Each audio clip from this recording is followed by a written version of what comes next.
Hi guys, sorry if the video is low quality. So it's pretty simple because I'm in my washroom, just got a shower, and I was thinking about a few things and I just wanted to put it out. Uh, you know, so as you guys know, I am in sales. I'm a sales coach. I provide techniques, on how to pretty much sales with any type of person, with whoever you feel like. I was thinking about, you know, I was thinking about, CEOs. I was thinking about CFOs. I was thinking about the C-suite executive, and then sometimes people have a tendency to be afraid to approach these people to talk to them because they may think that these people are really hard to crack, or they're really hard to talk to, or they're really hard to pretty much have. Whether this is because you think that this is a superpower because he's got the title of CEO, or he's got the title of a CFO, and then you think that, you know what, there is no way that I'm going to be able to come up and talk to that person. Well, the first thing, the first reason why you think that you cannot talk to, most of these people, this is just because you have there is a situation of anxiety there. There's a situation of, perception, Well, the first thing that I have always learned to understand is that, if ever, you are a father, for example, if you're a dad, or you're in sales, or you have a house, you have a family, well, you have to understand that you, first and foremost, is a CEO, just on a lower level than if you had to lead a company with about 500, 1,000, 2,000 employees. And then the principle applies exactly from on the same fashion. So every father have a responsibility to care for their family, for their children.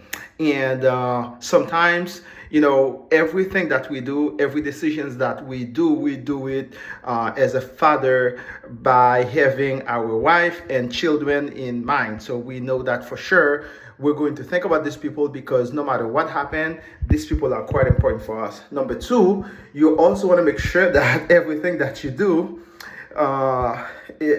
anything that you do will impact, your people positively, because you have a circle of people that who believes in you, and then you have to deliver. So as a matter of fact, you have to do what you got to do in order to deliver, and then make sure that everything that you need to do is respected. So one thing that I always do when I am going to pitch, or when I am going to do a presentation to a CEO or a CFO or a very high level C-suite executive, the first thing that I do is research. I love to do research because at the end of the day, there are a few things that you need to understand. So when you do research, especially about the scope of work of that CEO, the CFO, like that C-suite executive, when you take some time to read about, what their mission is, what their vision is, what the values of the organization is, what's the culture of the organization. These are some really good information that you need to have, because at the end of the day, when you are a sales executive, your job is not to push for a product. Your job is to advise, your client to take the best decision. Like I always say, a really good salesperson is someone who help his client win. This is the best thing. You want to make sure that you provide the best advice that is going to help your client win.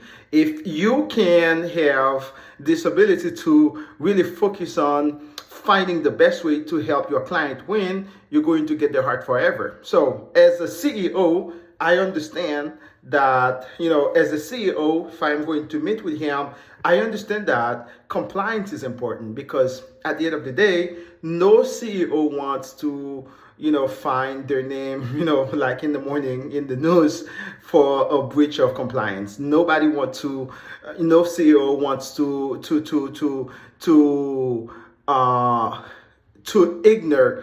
ignore,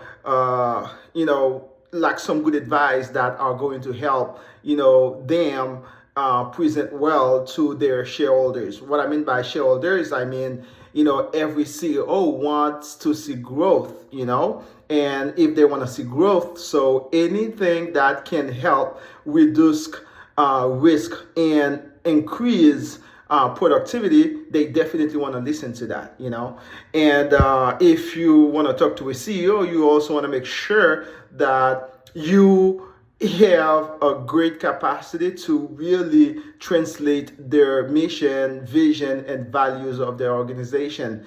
Culture is one thing that a lot of salespeople do not take time to look into. But at the same time, how can you really provide the best service, to the employees if you don't understand what type of culture that they're going to pretty much they're really living, whether it's pretty much like a clean culture, or we can call this like a group culture, whether it's adhocracy culture, or whether it's a